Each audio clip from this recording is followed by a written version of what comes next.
Hello. Can't hear myself. Is that better? Is that better? I can't hear myself at all. This is not a good sign. But if you can hear me, that's all that matters, I guess. And whether or not you can hear me is just a matter of, well, I was going to say it's a matter of perspective, but it's more a matter of if you are trying to hear me, if you're watching. So, hey, if you're watching the rerun, because this is brand new. I don't think anybody was expecting this stream to happen right now, but here we are. I'm excited. I hope you are too. Let's get this thing popping. Got lots to talk about. More than I expected. Looking forward to this. But all I need is a viewer. Preferably in the millions, honestly speaking. Let me see if I mess with this. Why can't I hear myself? That's a little bit worrying. I need somebody on this just to let me know if they can hear me. That is what's important to me right now. That you can hear me. My program says that the mic is working, so I'm thinking it's working. We got a viewer. That's all that counts. It's the first viewer of thousands. We'll set our expectations a little bit more realistically. It's been a while since I've streamed on YouTube, and so I don't expect 1 million viewers on the first day, but we'll lower the bar a little bit just to start with thousands. So, viewer, if you could be so kind, I would love for you to let me know if you can hear me. Can you hear me? This will be a good way to get us started. As you can see, I'm drinking some sparkling water with real squeezed fruit. This is kind of beverage I've been drinking lately. But, you know, as soon as we get some talky talk going. All right, Naki's here. You can hear me. All right, Naki. Hopefully we get a good handful of people here. We can get the conversation rocking and rolling. But I got lots to talk about. This is big because I'm doing this on YouTube. If you remember, I haven't done a YouTube stream since the catastrophe of June 2018. That was about 3 months ago, roughly. E3 2018. That's when everything kind of went down for this channel. Literally. Was blocked from streaming because the good folks over at Ubisoft put a ton of copyright claims on my video. You know, just for streaming their stuff, promoting their stuff. I got copyright flags that prevented my channel from streaming for 3 months. So thank you, Ubisoft. And thank you for not doing that to the bigger YouTube channels. Really appreciate it. Anyway, welcome, second viewer. As you can see, we are updating Fortnite. Last time I played Fortnite was the last time I streamed, which was, I believe, on Twitch. Naki says, we could talk about Nintendo Switch Online service now requires money, which was free before. That is actually on my list of things to talk about, so I'm glad you brought that up. We can talk about that right now. So yeah, Nintendo is now charging people to play online. What do you guys think about them apples? Yes, Rail also brought up Telltale. Well, that's also on my list. You know what? I'm going to prove it to you. I don't want to show you guys my whole list. But yeah, we're going to talk about Telltale too. We're going to talk about Telltale, Nintendo, a little bit of Joker movie stuff, maybe some Spider-Man and Red Dead. But yeah, those are the two things I wanted to talk about the most. So we'll start with the Nintendo.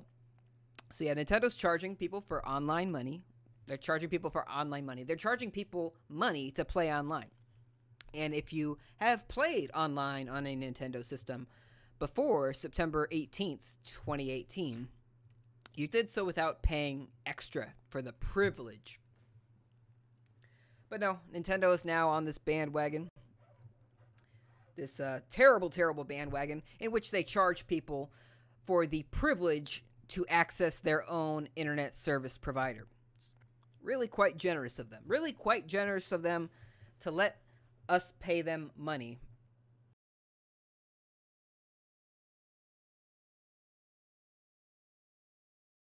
Shoot. Okay. Sorry, unplugged the wrong thing there. I think what am I oh my god.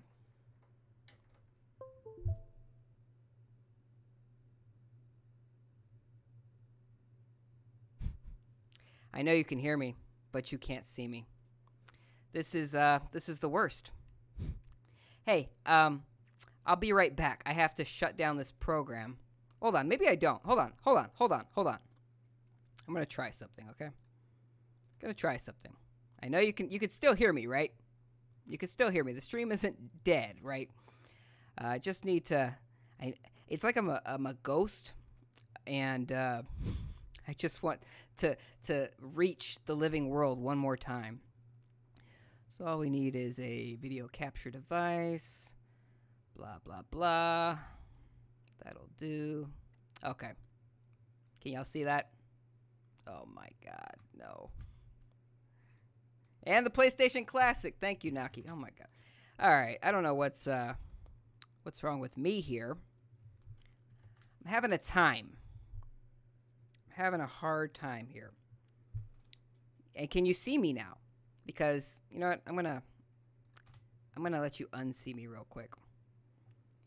Gotta fix this. We gotta do this one more time. We gotta get this right. Okay. Uh-oh. Okay. Dem apples. How about them? Can you see me? For some reason, we've lost some shape. It looks a lot more full screen than it did. Can you see me? Can you see me? All right. Yeah, we got some things to talk about. We got to talk about Nintendo Online, PlayStation Classic, and Telltale. Yeah. So, glad you brought up the PlayStation Classic, too. I wanted to talk about that. Let me add that to my list here. Can y'all hear me?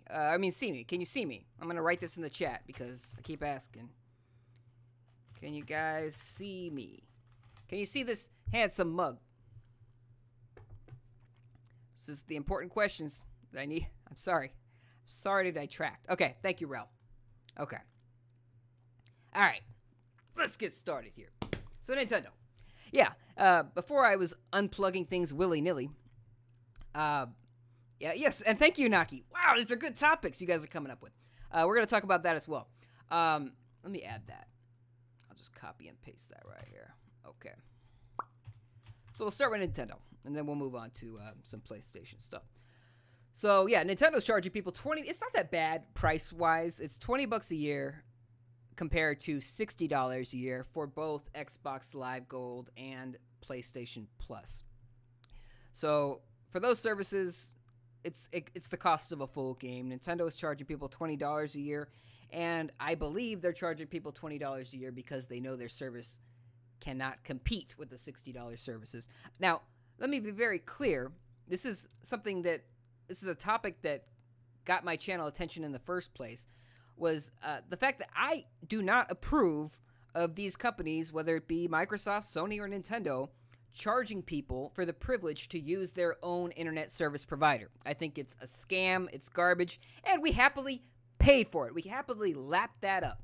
We happily lapped it up. We said, oh, okay, that sounds great. I never played online before. Why shouldn't I pay for it? Well, you shouldn't pay for it if you're not paying for the servers, at the very least. I mean, you have games like, traditionally, you had MMORPGs like World of Warcraft or EverQuest. Was that what it was called? EverQuest? Something like that. But, you know, those were games that had dedicated servers and people would pay a monthly fee, essentially, for those servers. And now Nintendo, Sony, Microsoft are all saying, hey, you know what? We can let you play online, and all we want is your money. All we want is your money.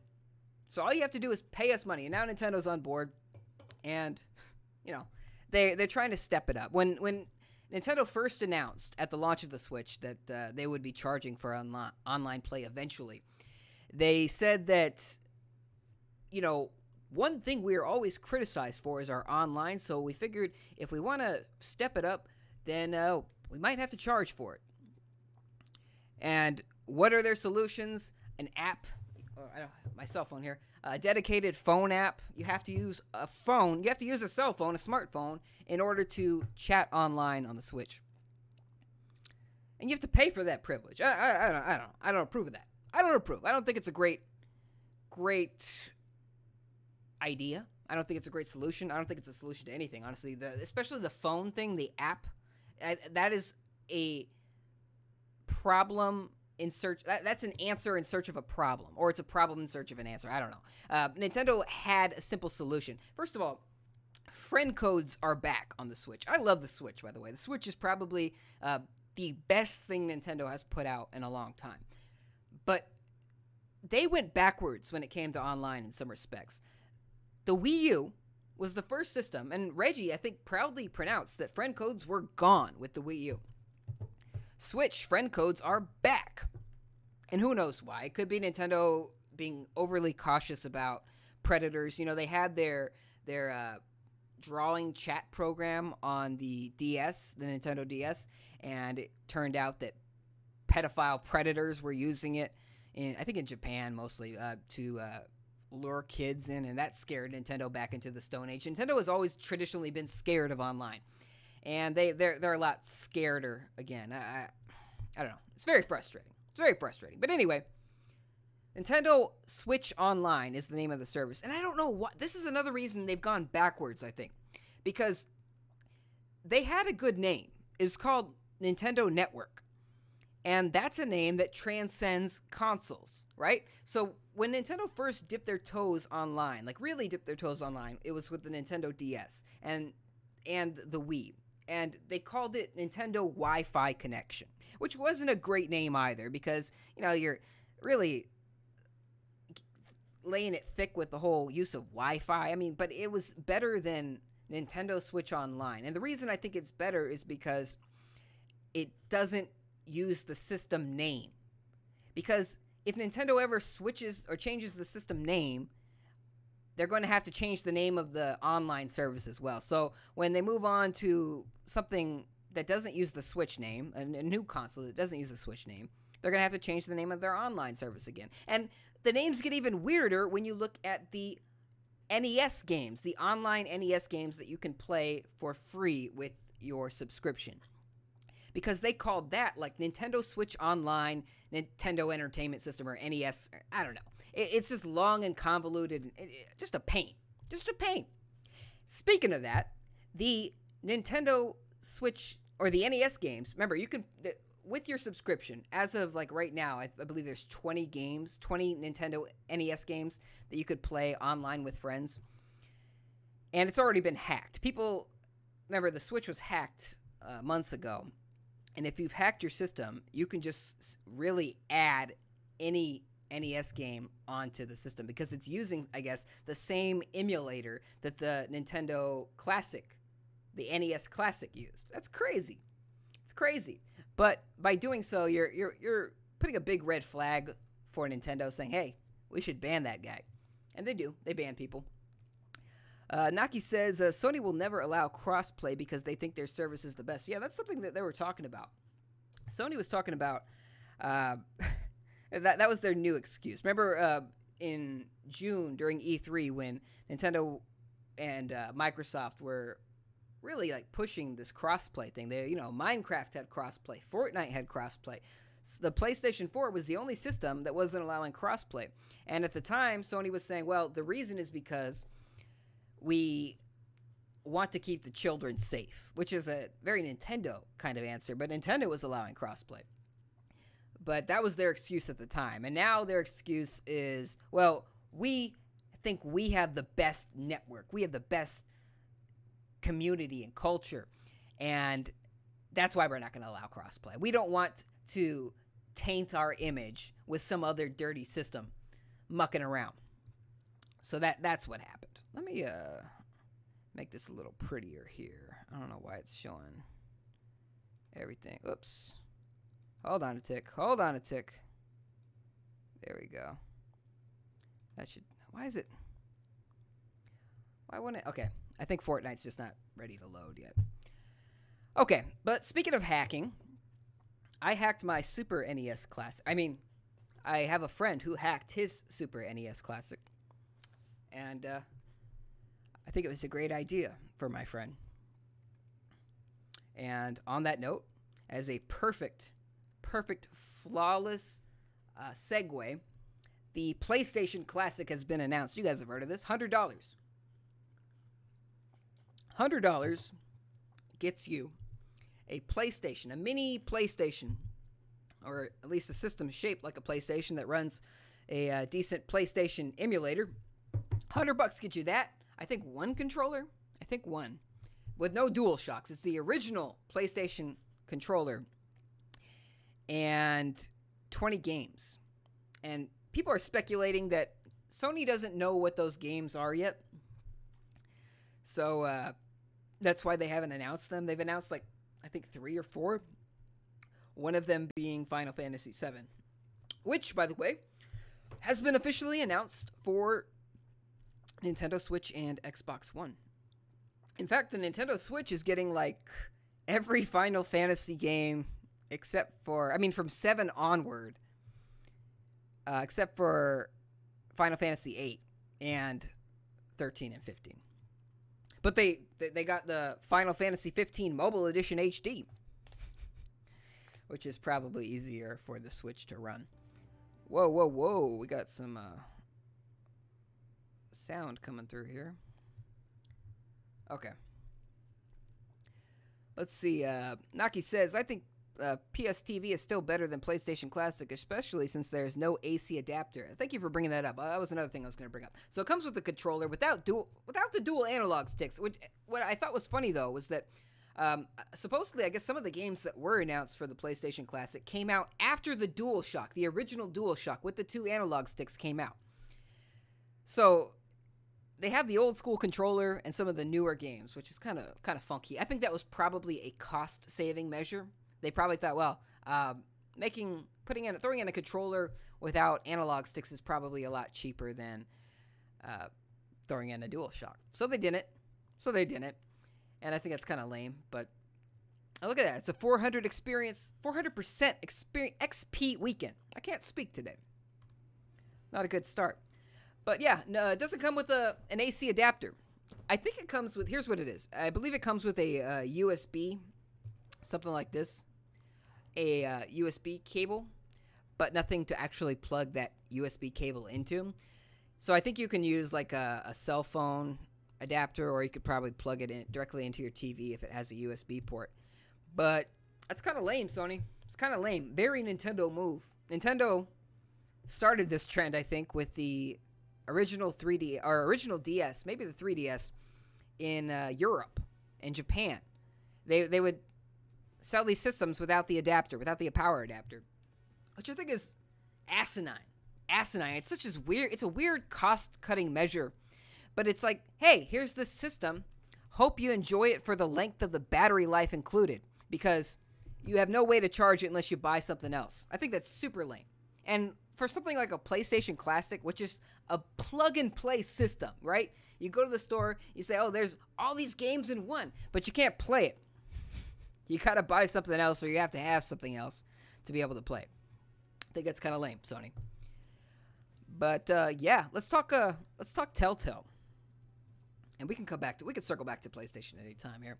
But Telltale Games, they announced that they're shutting down. Essentially, they're moving down to a skeleton crew of 25 people to finish out the rest of their work, which is likely just The Walking Dead, the final season.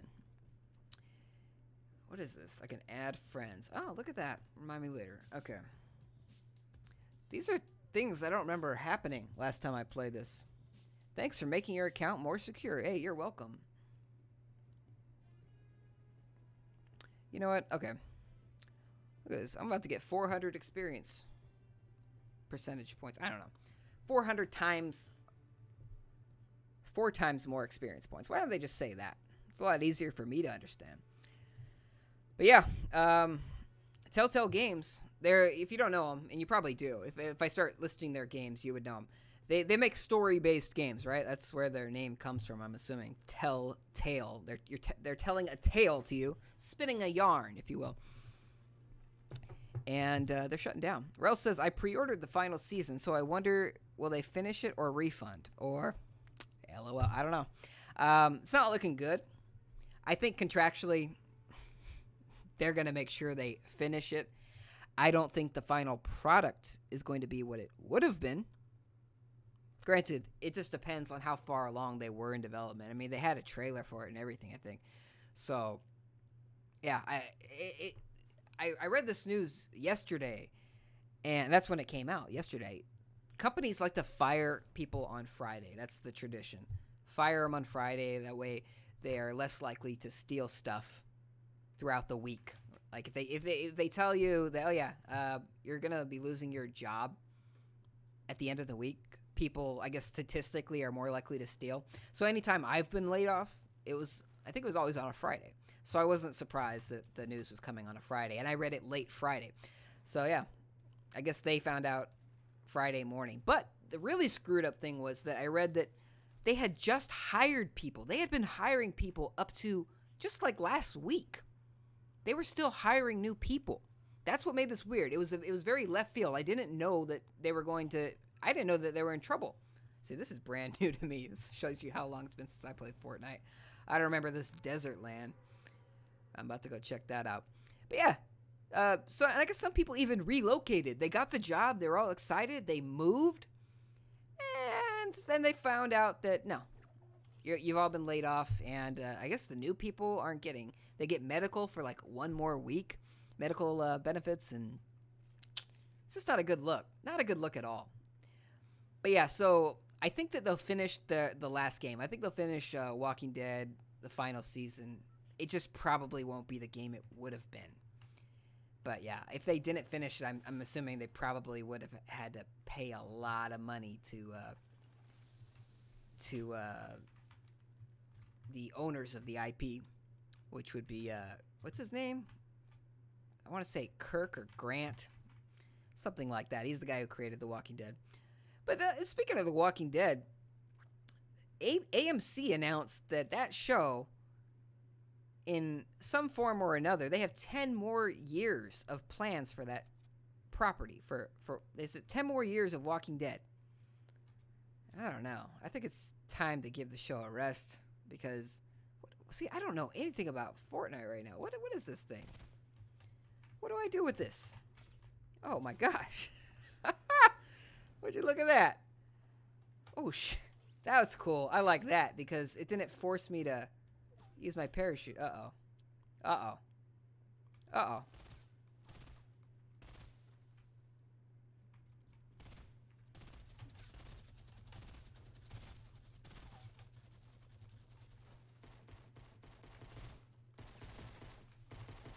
No, no, no, no. No. I tried to get fancy and start like building a fort, but I forgot. I guess that's what happens when you don't play in a while. I was also massively outgunned. But the more you know. But the more you know. Alright. So yeah. Walking Dead has been renewed until eternity. And Telltale Games is closing down. And like I said, you might know them from their Walking Dead games. You might know that that's the thing. It was so weird to find out that they were closing because by all indicators, I thought they were successful because they had their hands on so many valuable IPs and they had a lot of games. They made Game of Thrones, Guardians of the Galaxy, Back to the Future, Walking Dead, lots of popular IP. They had the Sam and Max games. That was where they kind of started, I believe. And no more. No more. Oh, they did the Wolf Among Us, and I guess they were going to do the Wolf Among Us 2, but that apparently has been canceled. And it was very weird because it was about a month or so ago. I remember that they had plans. Like the biggest criticism of Telltale Games was that the engine that they ran on was not good. It was choppy, and I guess it was made by one of the founders of the company. So it was like his own personal engine that they had customized and updated over the years. But they were finally going to be switching over to an engine that Unity, which wasn't a great engine either, but decent enough, I guess. But that's not happening anymore. It's just over. It's just over. So I don't know. I don't know if maybe the employees of the company will start their own company and kind of create a spiritual successor. But it's not looking good. It's not looking good. What are your thoughts on that? You guys ever? I know, Rel, you liked the Walking Dead games. I was slowly getting through them. I had just played season 2 again the other week, but man, it totally was out of left field for me. Sometimes, like, a company is on death watch, like THQ. It was looking bad at a certain time. Sega, it was looking real bad, and of course they both companies really. Well, THQ filed for bankruptcy altogether, and they disappeared for a while until Nordic came around. They became THQ Nordic, so THQ kind of lives on. Sega kind of lives on. They're also kind of a shell of their former self, but these companies still live on. And I guess Telltale, as of now, officially lives on. But they're a skeleton crew, and supposedly they have about 25 people just to finish this last game. And after that, it's done. As far as I know. I mean, maybe they'll stick around. Like Factor 5, they made the Rogue Squadron games. Great games, by the way. But they also made this game called Lair for the PlayStation 3. Didn't do so well. Sunk the company. And now they still exist, but kind of as this shell company. In fact, Factor 5, the people who worked for Factor 5, they made the Hulu app for the Switch. That's a little bit of trivia for you. Oh, I got more to talk about here. So right now, this is a way to brag about my internet connection, I guess. But it's not that great. But it's a lot better than what it could be, I guess. But right now, I'm streaming Fortnite. My wife is streaming a television show, and I'm downloading Spider-Man for PlayStation 4. Little anniversary gift from my wife. Much appreciated. And looking forward to that. I've heard it's pretty good. You guys play Spider-Man yet? Heard it's pretty good. Heard it's kind of Ubisofty with the side missions and collectibles, but it's done really well, I guess. So, if you played Spider-Man, let me know. Looking forward to that. Have I said I'm looking forward to it? The reason I keep saying I'm looking forward to it is because it's going to take 6 years. When I entered the code on my PlayStation 4, you know how it gives you an estimated wait time? It said 6 years until your download is complete. My internet speed is not the fastest in the world. It's decent though. It's 150 over 150 megabits per second. So that means it can download 150 megabits per second and upload 150 megabits per second. So the upload side is good for the streaming, like right now. Download side is supposed to be good for downloading things, or streaming to me, like a movie or a game or a show, that sort of thing. But on the PlayStation 4, that doesn't matter at all. In fact, while Sony charges $60 a year for the privilege to use my own ISP, they have the slowest download speeds of any console manufacturer, at least in my own personal experience. The Xbox is faster. My Switch downloads faster than the PlayStation 4. It's ridiculous. I remember there were some people on some of the gaming communities I hang out with, like message boards. And people were excited. There were some people that were actually excited when Sony said, hey, we're charging for online now. They said, oh, that's great, because now PSN, PlayStation Network, is going to be just like Xbox Live as far as reliability is concerned. No. In fact, all Sony did was took your money and ran. They pocketed it. I mean, I'm talking generally, but I don't think anybody can say, oh yeah, once I started paying Sony $60 a year, my online connection got so much better. Never got disconnected from a game. Downloads were so much faster. No, downloads were still slow as molasses. And, You still get booted from games. It's just, it's not good. It's not great. The $60 is for Sony. Some of that money goes towards things like, you know, I guess the PlayStation Plus games, right? Like if they have to pay a third party for those PlayStation Plus games. But, and I guess they might pay their first party studios for those games too. But other than that, no. I have, like I said, I have 150 over 150 connection, and it's downloading like 3, 4, maybe 5 megabits a second. That's on Sony, bro.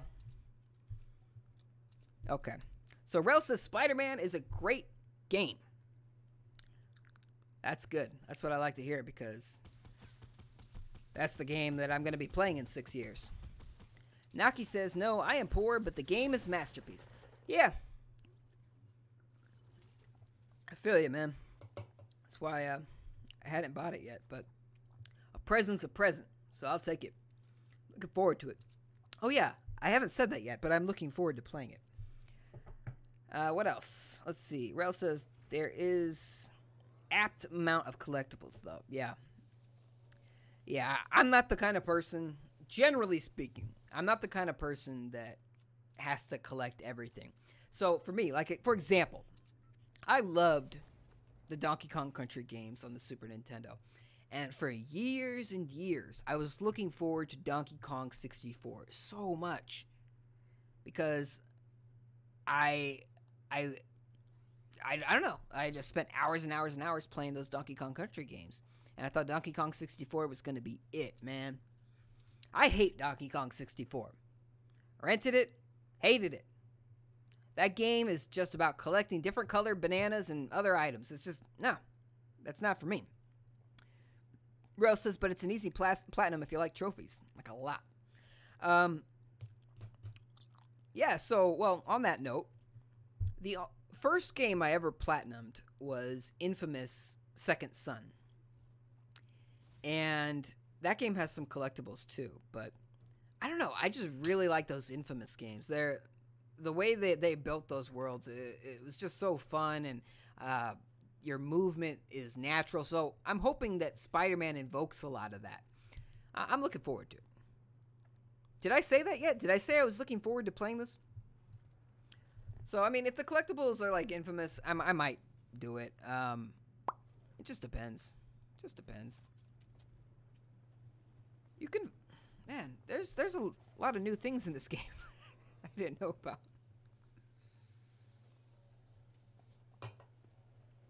So, yeah. What else we got here?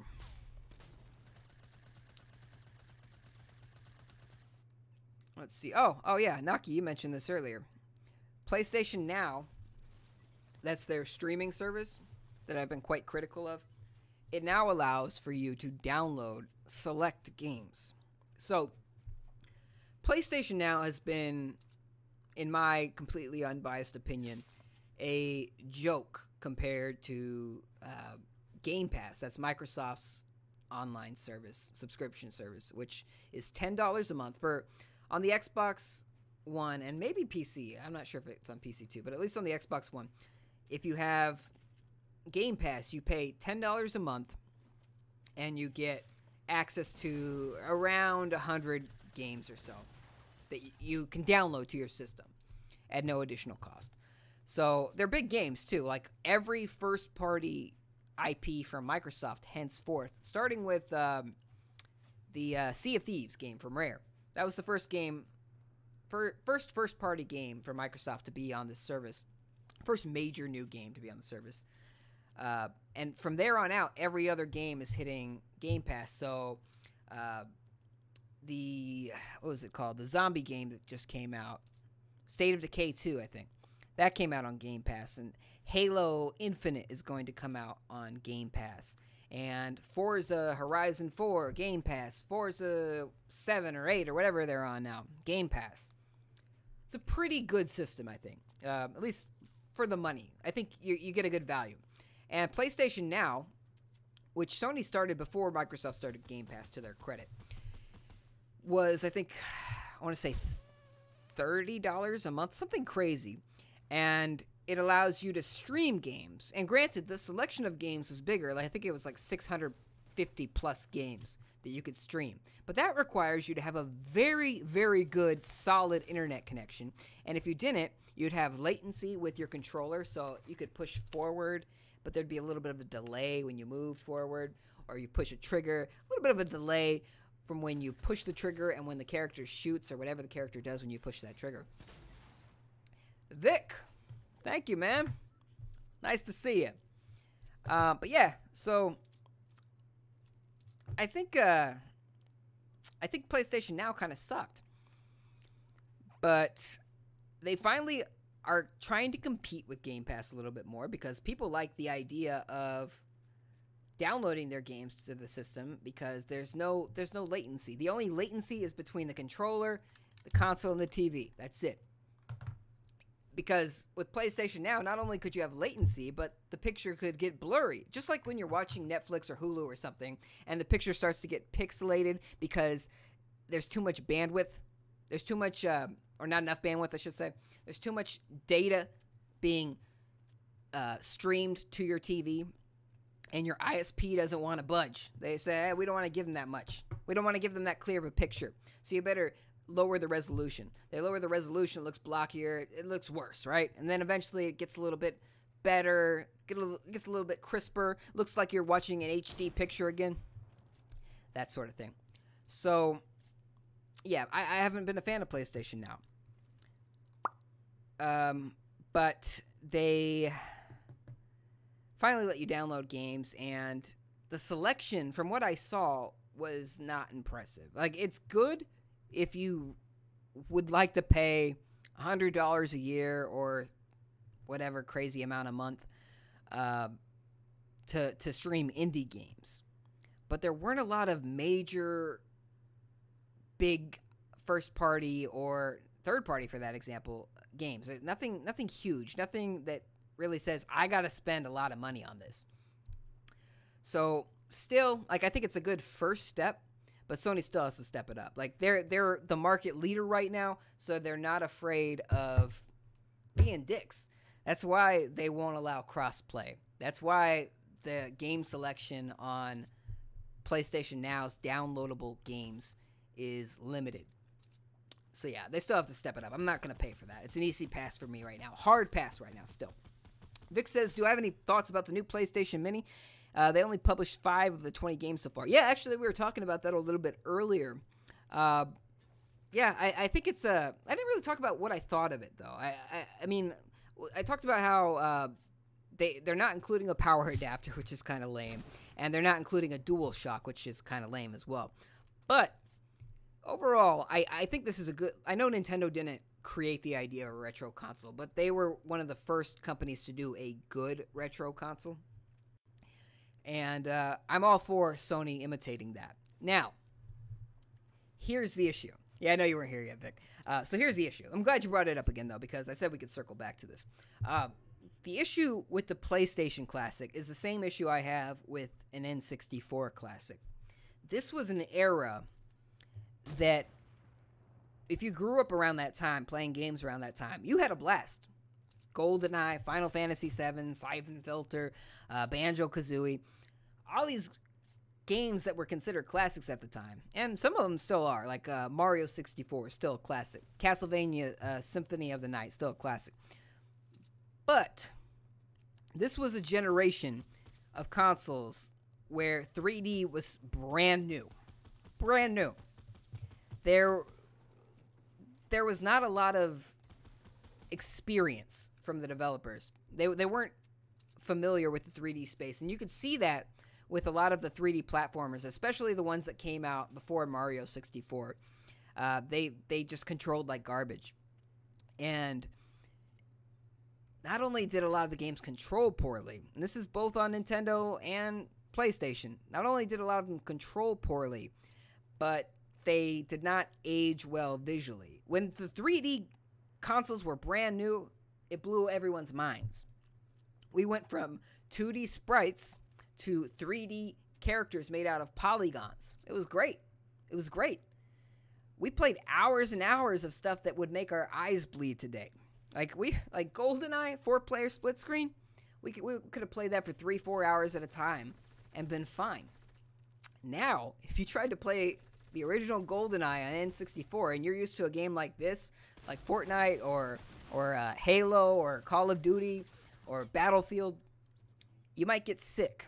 Not just because graphically it looks not good anymore, but because the frame rate was just a choppy mess.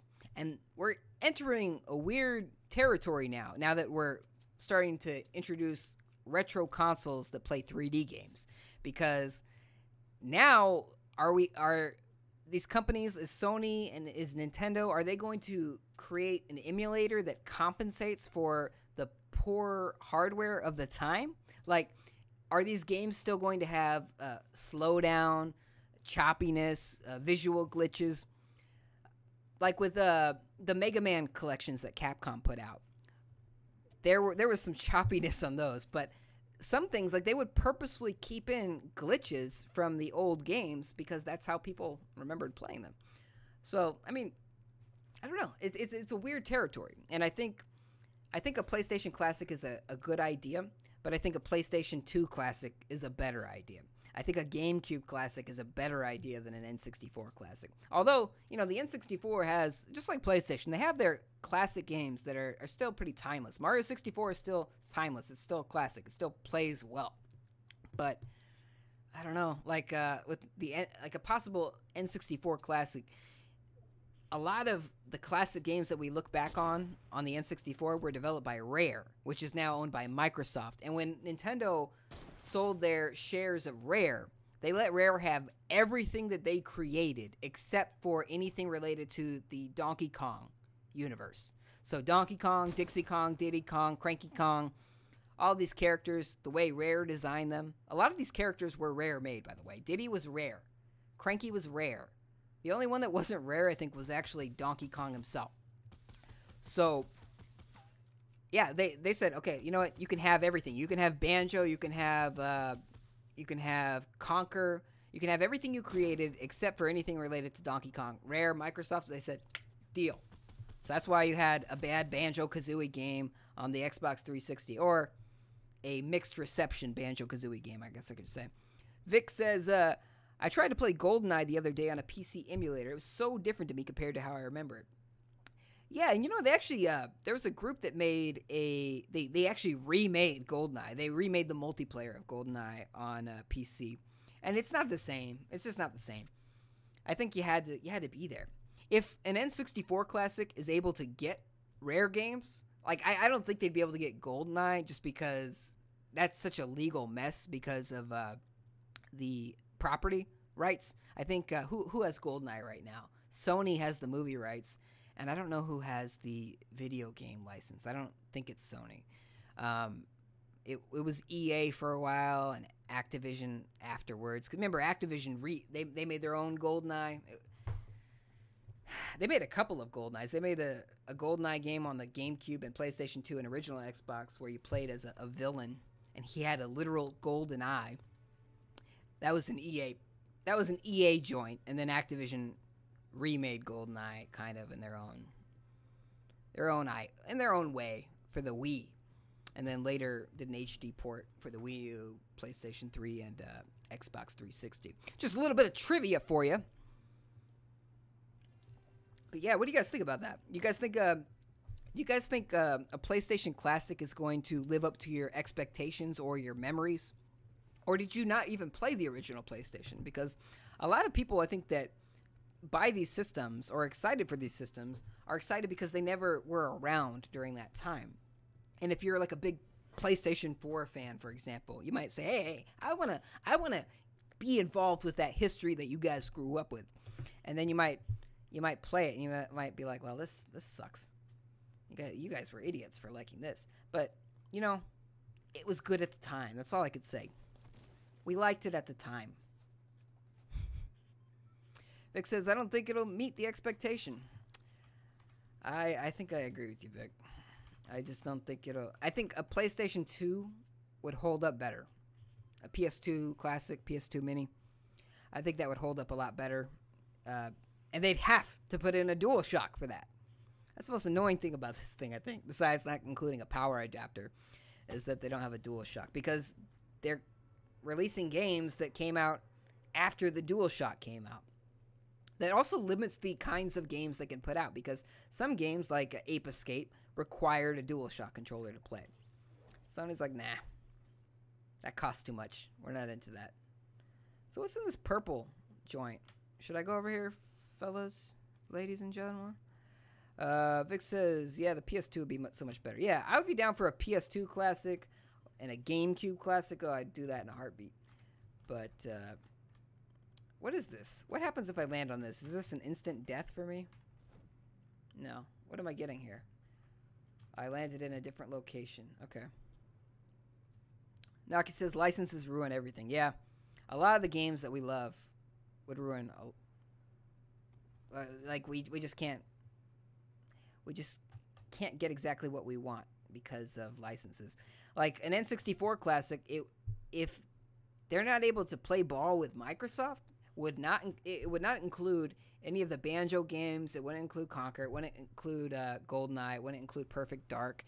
It would not include Jet Force Gemini. Just all these rare games that really kind of gave the N64 a certain identity. N64 was cool. It didn't get a lot of the third-party games that the PlayStation got because it cost more to develop for and the cartridges cost more. But Nintendo had Rare, and Rare filled in a lot of genre gaps. And once they lost Rare, they were missing something. They were missing a lot of that Western touch. It's something that's gonna forever infuriate me about the history of Nintendo. But, yeah, if you think about that, if you think about that these games wouldn't be on an N64 classic, I don't know. And it kind of makes me worry about the PlayStation classic, too, just because what is Sony going to get on there? Sony's first-party studios situation, like, you know, how they create it. Sony is behind games like Spider-Man that I'm downloading right now. It will be done in 6 years from now. They're behind games like that. They're behind games like the God of War sequel that came out on PlayStation 4. They're behind games like Uncharted and The Last of Us. But during the original PlayStation run, not so much. Not so much. They were... I couldn't tell you, besides maybe Gran Turismo, and I'm sure there's other games that I'm not thinking of at the moment, but I don't know what Sony has. So that means that Sony's going to be relying primarily... Oh my gosh. Got him. Sony's going to be relying primarily on third-party games, which may be why the system is costing $100 and includes no DualShock, because they have to pay third parties for the games. So they're probably paying, I don't know how much they'd be paying per system to each third party, like Square, for example. We know that Final Fantasy VII is going to be on the thing, right? So if Final Fantasy is going to be on there, that means Square... Oh, I need health, don't I? Square is getting money from every PlayStation Classic sold. I'm assuming, right? Or maybe every 10,000 units, Square gets a certain amount of money. Something like that. So Square's getting paid for the PlayStation Classic. But if Square's getting paid...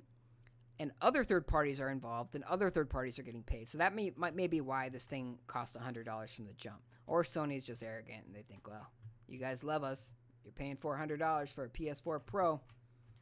You'll buy this. But no, I think third parties are a big reason it costs as much as it does. So where am I going here? Looks like I'm in the circle. I've never been in this area. To their credit, I know that, you know, this game gets a lot of flack, and I'm not even the hugest fan of Fortnite myself, but to their credit, they do shake things up in this game fairly regularly, don't they? All right. So yeah, that is my soapbox on the PlayStation Classic, but if you guys have any other points or topics you'd like to bring up, I'd be happy to go wild addressing them.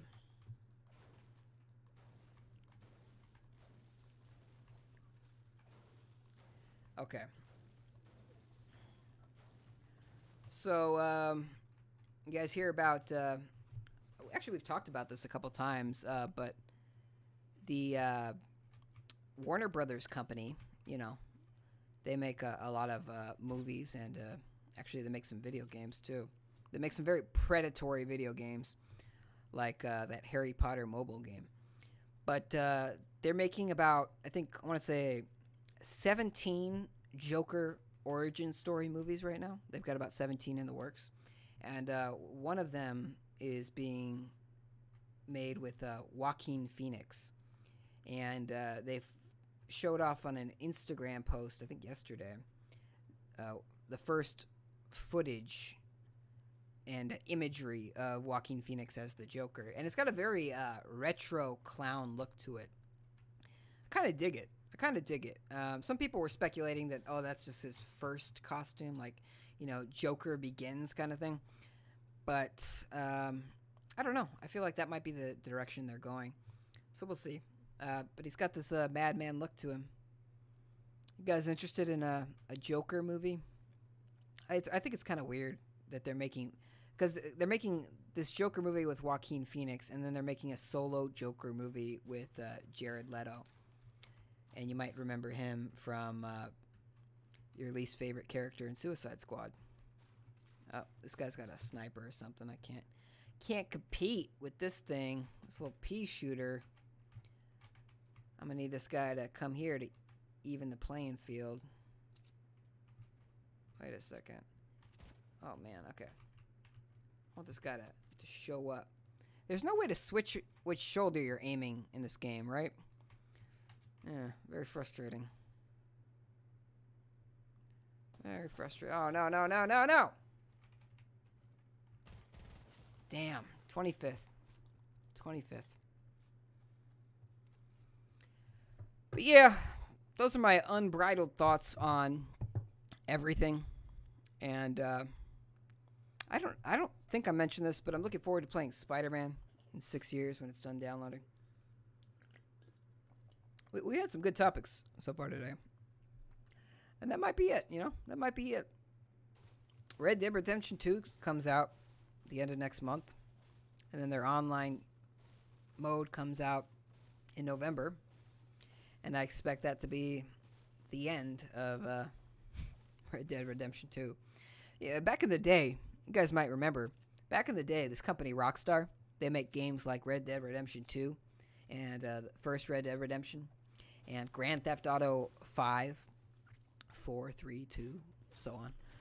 They make the Grand Theft Auto and Red Dead Redemption games and Midnight Club. Well, they used to make Midnight Club. Anyway, this company, when they would release games like Red Dead Redemption or Grand Theft Auto, they would put out DLC or expansion packs via disc, and they would include extra content, extra story content, like single-player content.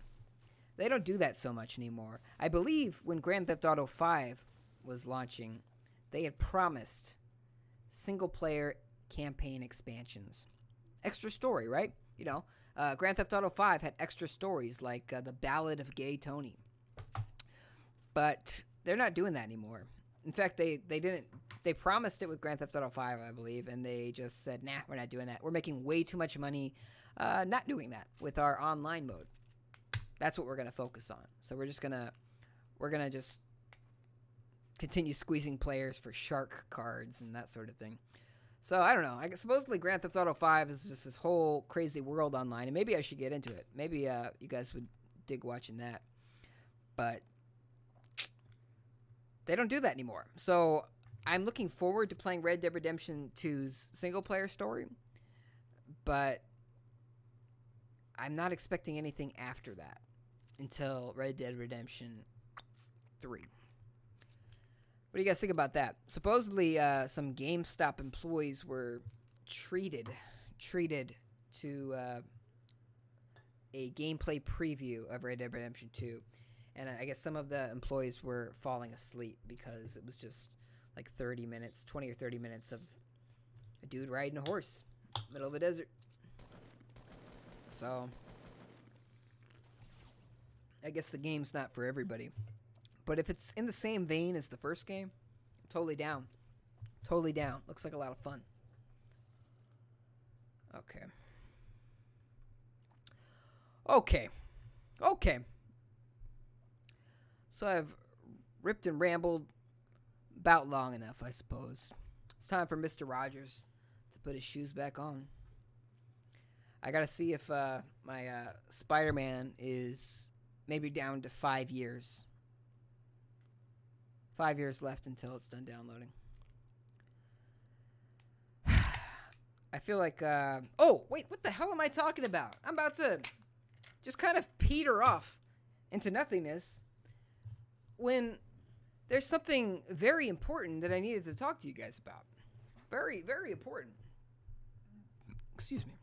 If you're with me on the last stream, which was on Twitch, you probably weren't with me, but if you were, talked about this other project I got going on. And I'm very excited for it. And I'm just going to say it right now. It's a podcast. It's a podcast starring me. And eventually somebody else, possibly. But it's going to start with me. And I'm very much looking forward to it because it's kind of my thing. It's kind of my thing. As you can see, I like to ramble on about topics, and I have a very passionate opinion about some things. And I feel like I should bring that. Right now, I'm doing that in a video format, both visually and audibly with my mouth. But I feel like I can totally bring that to a new world with a podcast. I feel like I can expand the audience, expand the world. And I don't feel like I'm doing a good job selling it at all right now. By the way, have you noticed I'm missing a lot of hair? Yeah, you probably didn't notice because I haven't been streaming lately, but my hair was very long. It was very, very long. But I woke up one day and it was all chopped off. Lost like 4, 5, 6, 7 inches of hair. It's gone. Maybe even longer. It was pretty long. But that's not what we're talking about. We're talking about a podcast, aren't we? That was the thing, right? We were talking about a podcast. Yeah. So yeah, podcast. In fact, I have a name for it. I've been spending like a ridiculous amount of time on the logo and stuff. I just thought, I just gotta get this going. So I think last time I said, oh, it'd be about a week or so, but no, it didn't happen. It's really gonna happen. It's pretty much ready to go. I just need to record the first one, and from there we'll be off. And I'm gonna do a new podcast every week. It's gonna be good stuff. So I'm looking forward to it. If you guys want to watch it, or listen to it, please do. I'm gonna just give you the name right now, and I'll do another stream the day before, so maybe the day of too, when it starts, when the first episode airs, because I want people listening. I wanna get your opinions, and I wanna just kind of interact with you guys, and I want to read comments and that sort of thing on the show, and maybe we can get like a voicemail setup going on too. I think that'd be kind of cool.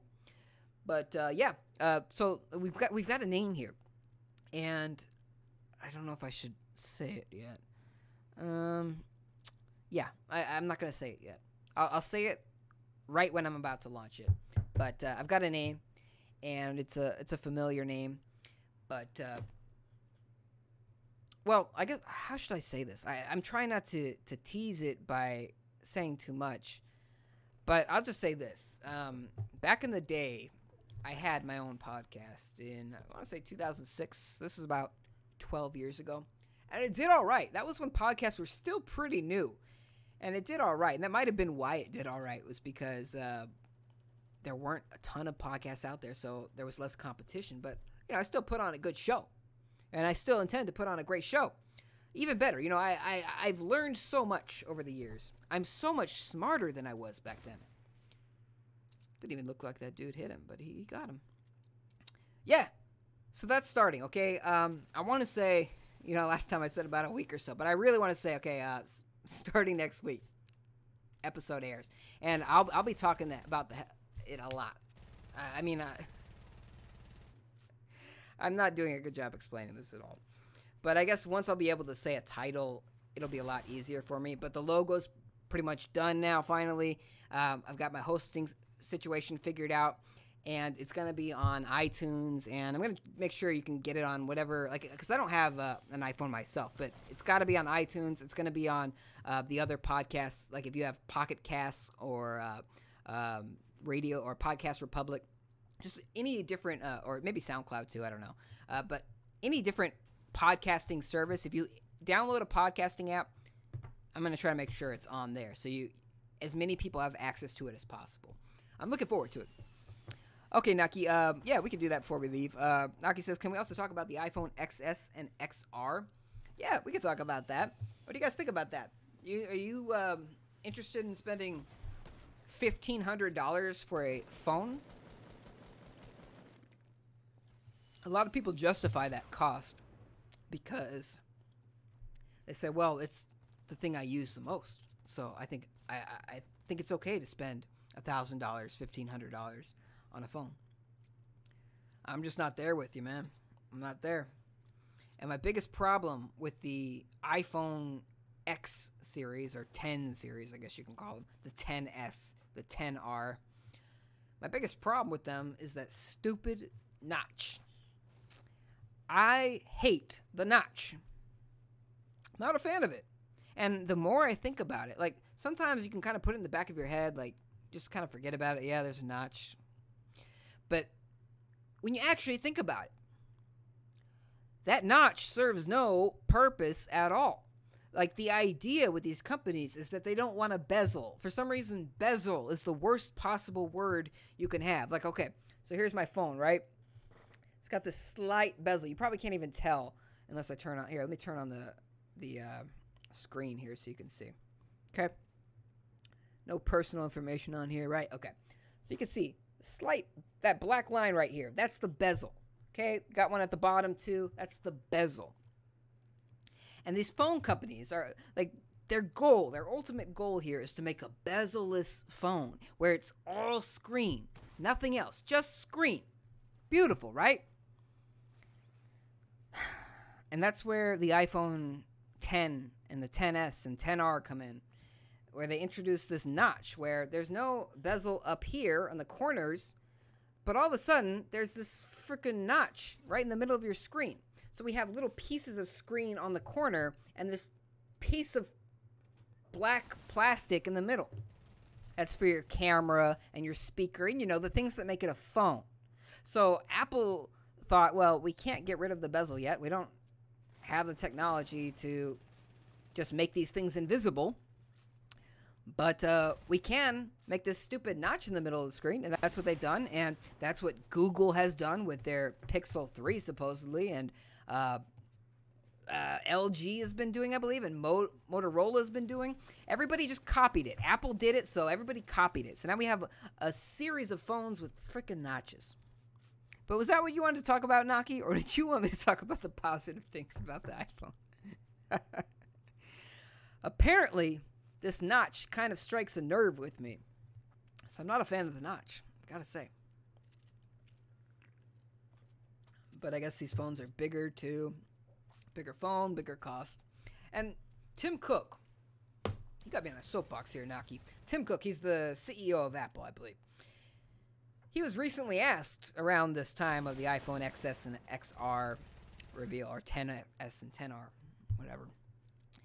He was asked about, you know, the crazy cost of these phones because, you know, it doesn't cost anywhere near $1,500 to manufacture that phone. So their profit margins are sky high. I mean, you have a right to make a profit. You shouldn't be expected to create something for $100 and sell it at $100. There's no motivation to do that. You end up spending money to do that. So obviously they have to charge more than what it costs them to make. But they charge a lot more than what it costs them to make. And Tim Cook said something along the lines of, well, he was asked about why are these phones priced so high? And he said something along the lines of, well, because we have enough consumers willing to pay for it to justify that cost. So we know that millions of people are going to buy it regardless of the fact that it's $1,500. So that's what we're going to charge. if we can get millions of people to buy it at that cost, we're going to do it, because we still have our lower end models like the iPhone 8, which is still very expensive, right? We still have the iPhone 8 and the 8S or whatever they're calling them. I don't know. It fogs the brain. It breaks my brain. And like when you hear that, when you hear like a CEO saying, yeah, well, we do it because you're going to buy it anyway. That's when you know they think we got you right here by the cojones, man. Don't know. I don't know. Apple has done something very impressive, right? I mean, they were not a company that was doing well for the longest time, especially during the 90s. They were really suffering. And Microsoft even had to bail them out in order to not become an illegal monopoly. And now Apple, after the iPod and the iPhone, it just shot them forward to becoming the first trillion-dollar company. And or was it Amazon? I don't know. One of those two was. I think it was Apple was the first trillion-dollar company, and then Amazon shortly afterwards. But yeah, they did something impressive in the fact that they really went from the bottom all the way up to the top, literally the top. And I just don't appreciate a lot of the design decisions they do. A lot of it is very much just like Apple saying, no, that's not what you want. What you want is this. This is what we think is best for you. And so even though people ask for certain things, they give us things like notches instead. They take away our headphone jack. See, that's the problem. That's where I was going with this, because Apple did something impressive in the fact that they own just under, I think, half of the market. So Android, there's more Android phones out there than iPhones, right? But remember, Android phones are produced by several different manufacturers. Several different companies produce Android phones, and collectively they beat the iPhone. But if Apple's getting like 49% of the market, and it's just Apple is collecting money, man. They're making bank. Naki says, talk whatever you want about smartphones. I don't like them at all. Okay. I don't blame you, man. These things are just, well, they do have their uses, but yeah, for the most part, the way Apple markets them and that sort of thing, it's not because of their usefulness. It's because of their fun gimmicks. And they do have lots of fun gimmicks, but they do also have some good uses. But yeah, these things, this motherfucker, this thing is listening to me. It's a paranoid conspiracy kind of thing, but I don't know. I do believe that certain apps are listening through microphones and that sort of thing. And I don't like them apples. And I know, you know, you got things like Alexa, like the Echo, Amazon Echo, Echo Dot, Google Home, that sort of thing. An Apple Pod. What is it? The Apple Home or Apple Pod, whatever they called it. A much worse version of both of those two products. Yeah, that's Apple arrogance right there. Have you heard about Apple's smart speaker? I think it's called Apple Home, something like that. And I think they charge like $350. And it's like I think it's a mono speaker, and they suggested you get two so you could have stereo sound. How lame is that? Yeah, and it was an inferior product, I guess. I guess the sound quality wasn't as good. The Siri is, I think, been proven to not be as good as the other two. Google and especially Amazon have made a lot of strides in that direction. But at the end of the day, you got to think about what you're buying. Because there was a time when I was kind of tempted to get something like that, like get a smart speaker.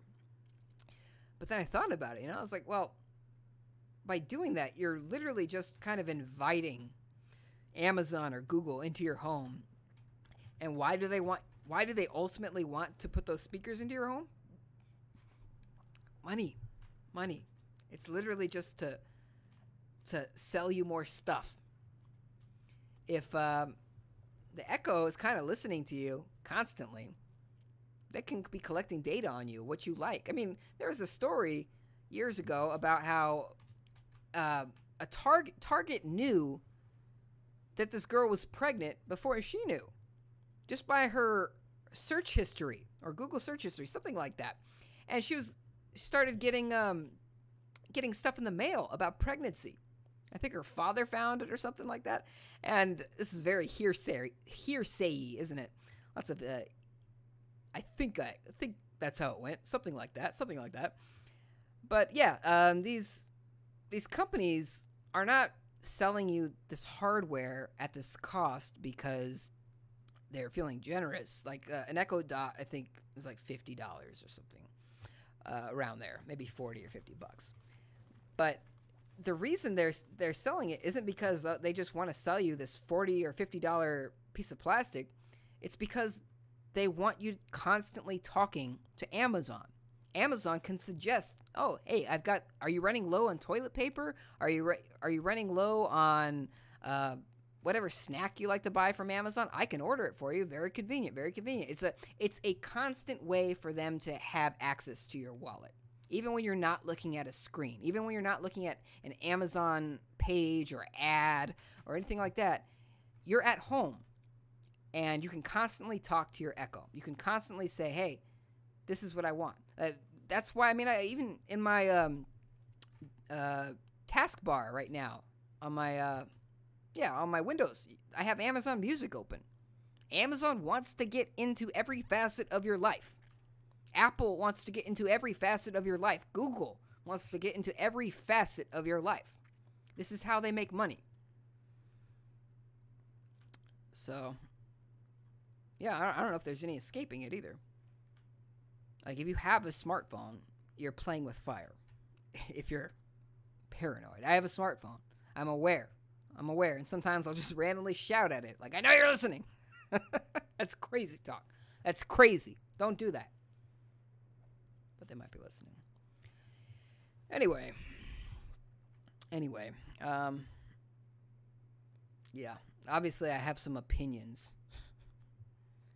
And who knows? I mean, like I say, like, oh, I don't want to invite Amazon or Google or Apple into my home with one of their smart speakers, but as long as I got this thing just sticking out around here, I pretty much have already invited one of these companies into my home. I got an Android phone. I got Google and Samsung possibly listening.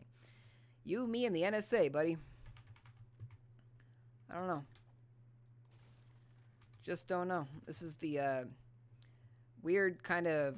It's not dystopian because it's done with a smile. It's not like, you will obey.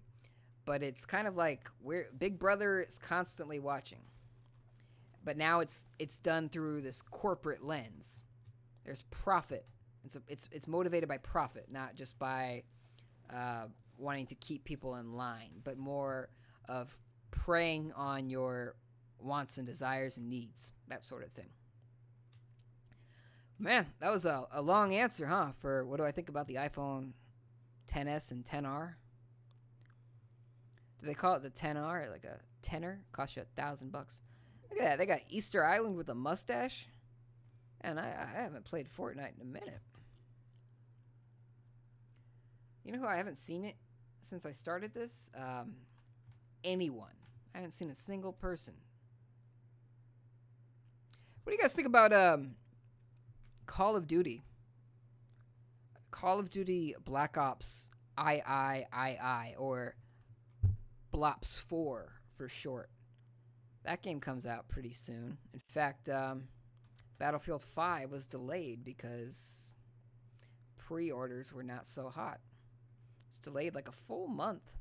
And I guess they're cutting back on some of the things that they were criticized for in their reveal. Remember in the reveal, they showed off this woman with a prosthetic arm, hook arm, like a hook sticking out of a wooden arm. And she was also a sniper. And then there were guys with like blue mohawks and katanas on their backs, that sort of thing. And they got a lot of crap for it. Whoa, whoa, whoa. Okay, so there's the Ring of Fire, and there's a person. Too bad I don't have a gun with any range. All I have is a shotgun. Can I get like a real weapon here? Yes, a plunger. That will do. Is this good for like, is this a hook shot? Will that? Oh, come on. Tell me I can hook shot. Yes! Ha ha! Oh, I love that. No, I'm about to die. Damn. So I guess that's only good if you want to land on a building, huh? Man, that hook shot was a good idea. Naki, your comment is well timed. I know you said it earlier, but humans do not use their brains. And I had a feeling that was going to happen, but I also thought, well, if I end up flying in the air, I still have my annoying parachute glider. Let me use it. Go figure. All right. So yeah, those are my long-winded thoughts. And I guess that's it. You know, I'll be back. I want to say early next week. Hopefully, very early next week. If I'm doing well, it'll be Monday, tomorrow or Monday, with a pre-show. Just kind of hyping up the podcast, talking about the podcast, dropping the name, and maybe the logo too. I'll drop the name, the logo, and where you need to go to see it. But I guess first I have to record the first episode, don't I? I did a practice episode a few weeks back. Went decent. But the real show is going to be beyond decent. It's going to be indecent. It's going to be great. It's going to be a good time. It's going to be comedy, news, gaming, all of the above. Just talking, you know? Having a good time. It's going to be a good show. There's going to be different segments. I guess you'll just have to listen to really get it. But maybe during my my blowout episode, my blowout stream episode, I'll detail the kind of things we'll be talking about and doing. But it's going to be a good time. Anyway, I thank you all for watching or stopping by once in a while. I appreciate you all. You guys have just made this day wonderful. So I look forward to seeing you and hearing from you again. We'll do this again, and we'll do it via audio podcast as well. It's going to be a great time. And from henceforth, today's show will forever be known as the day I kind of rambled on about the podcast Joker, PlayStation Classic, and Telltale going bankrupt. So, thank you all for watching. I will see you again shortly.